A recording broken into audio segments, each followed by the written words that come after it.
Hi అండి, welcome to Savitri embroidery and tailoring. ఇది చూడండి, ఇది వచ్చేసి mirror design. First 2 colours thread అండి. థర్డ్ కలర్ వచ్చేసి మిర్రరు. ఈ ఫస్ట్ సెకండ్ కలర్ ఆడేటప్పుడు నేను మాన్యువల్లో పెట్టేసా అండి. మనం ఏ పనిలో ఉన్నా సరే అది మాన్యువల్లో పెట్టేసుకుంటే ఆగిపోద్ది కదా మిషను. మిర్రర్ వేసుకునే ముందు మాన్యువల్లో పెట్టాలన్నమాట. మిర్రరు ఇప్పుడు 2 కలర్స్ అయిపోయింది కదా, థర్డ్ కలరు మిర్రరు నేను మాన్యువల్లో పెట్టాను అనమాట. ఆగిపోయింది మిషను. నేను ఇప్పుడు మిర్రరు స్టిక్ చేయాలన్నమాట. ఇది చూడండి, ఇది వచ్చేసి మిర్రర్ షీటు. ఈ మిర్రర్ షీటు ఈ రౌండ్ ఇది చూడండి, ఇది పల్సగా ఉండాలండి. ఇది మిర్రర్ మాత్రం చాలా పల్సగా ఉండాలి, మందంగా ఉంటే బాగుండదు. ఇది చూడండి, రౌండ్లో కరెక్ట్గా రౌండ్ చూసుకొని ఆ మిర్రరు కరెక్ట్గా ఆ రౌండ్లో సరిపోయేలాగా చూసుకొని పెట్టుకోవాలి. 2 టిప్స్ మాత్రం తప్పకుండా ఫాలో కావాలండి. ఫస్ట్ వచ్చేసి మిర్రరు రౌండ్లో కరెక్ట్ మిర్రరు సెట్ అవుతుందా లేదా చూసుకొని పెట్టుకోవాలి. సెకండ్ వచ్చేసి మిర్రరు కొంచెం రేకులాగా సన్నగా ఉండాలండి, పలుసుగా ఉండాలి. అప్పుడైతేనే మంచిగా వస్తుంది, డిజైను నీట్గా ఉంటుంది అనమాట. ఒక ఫ్రెండ్ అలానే వేస్తే వేరే కొంచెం మందం ఉన్న షీట్ తీసుకొచ్చి వేసిందంట, ఫెయిల్ అయిందంట, కస్టమర్తో కాస్త ఇబ్బంది అయిందని చెప్పింది. కాబట్టి మీరు కూడా ఈ రేకులాగా ఉండే డిజైన్ మిర్రర్ మాత్రం సెలెక్ట్ చేసుకోండి. నాకైతే ఇంతవరకు ఫెయిల్యూర్ అవ్వలేదండి, చాలా బాగా వచ్చింది. ప్రతి మిర్రర్ డిజైన్ అయినా కానీ జెరీ డిజైన్ అయినా కానీ చాలా బాగా వచ్చింది. జెరీ వేసేటప్పుడు కూడా మన టెన్షన్స్ని బట్టి ఉంటుందండి. టెన్షన్స్ సెట్ చేసుకుంటే అది సెట్ అయిపోద్ది, మంచిగా వస్తుంది, బాగానే వస్తుంది అనమాట.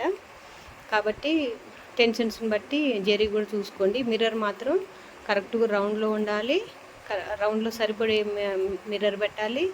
సెకండ్ వచ్చేసి మిర్రరు కొంచెం పలుచుగానే ఉండాలి, మందంగా ఉండకూడదు అనమాట. మందంగా ఉంటే బయటికి ఊడొస్తున్నాయి మిర్రర్లు అని, కాబట్టి పలుచగా ఉండాలన్నమాట.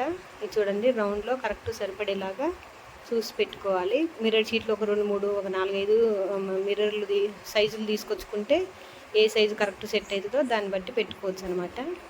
ఇప్పుడు ఇది మాన్యువల్ ఉంది కదా, మాన్యువల్లో నుంచి ఆటోమేటిక్లో పెట్టేసుకోవాలి. ఇప్పుడు మిర్రర్ అంటించిన తర్వాత ఆటోమేటిక్లో పెట్టకపోతే మాన్యువల్లోనే ఉంటే ఈ డైరెక్ట్ వచ్చేసి సెకండ్ కలర్ ఏదైతే వేసిందో అదే వేస్తుంటుంది మళ్ళీ. కాబట్టి ఇప్పుడు మళ్ళీ ఆటోమేటిక్లో పెట్టేసుకొని ఆటోమేటిక్లో పెడితే అప్పుడు మిర్రరు థర్డ్ కలర్ వేసేస్తుంది అనమాట. చూడండి మిర్రర్ ఎలా వేస్తుందో, చాలా బాగా వచ్చింది. జరీ కూడా చూడండి ఎలా ఉందో, నీట్గా వచ్చిందనమాట. మిర్రర్ చాలా బాగా వేస్తుంది. ఇది ఫస్ట్ మిర్రర్ వచ్చేసి ఫస్ట్ కలర్లోనైనా సెకండ్ కలర్లోనైనా థర్డ్ కలర్లోనైనా ఉంటుందండి. అది కలరింగ్ ఇచ్చేటప్పుడు మనకు అర్థమైద్ది. అదే ఫస్ట్ కలర్లో ఉంటే కనుక ఫస్టే మాన్యువల్లో పెట్టుకోవాలి. చూడండి ఎలా వచ్చిందో డిజైను, చాలా నీట్గా వచ్చింది. చూడండి మిర్రరు చూడండి. ఇది వచ్చేసి శారీలో పీస్ మీద ఫ్రెండ్ ఏమన్నారు, నేను వచ్చేసి ఇది ఇందులో సింగిల్ కలరే వస్తుంది కదా, నేను వేరే కలర్స్ చూసి వేస్తా అని చెప్పాను. సార్ నీ ఇష్టం, ఎలా వేసినా పర్లేదు కానీ బాగుండేలాగా వచ్చేలాగా చూడాలనింది.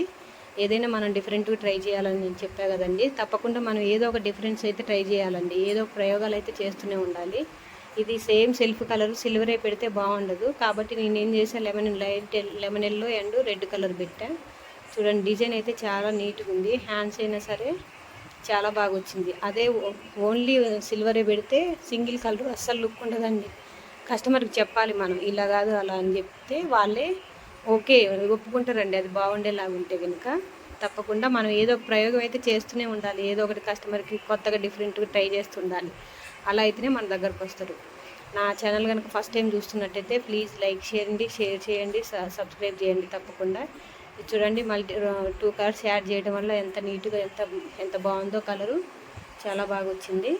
మీరు కస్టమర్ని మనం సాటిస్ఫై చేయాలంటే ఏదో కొత్తగా కనిపెట్టాలండి.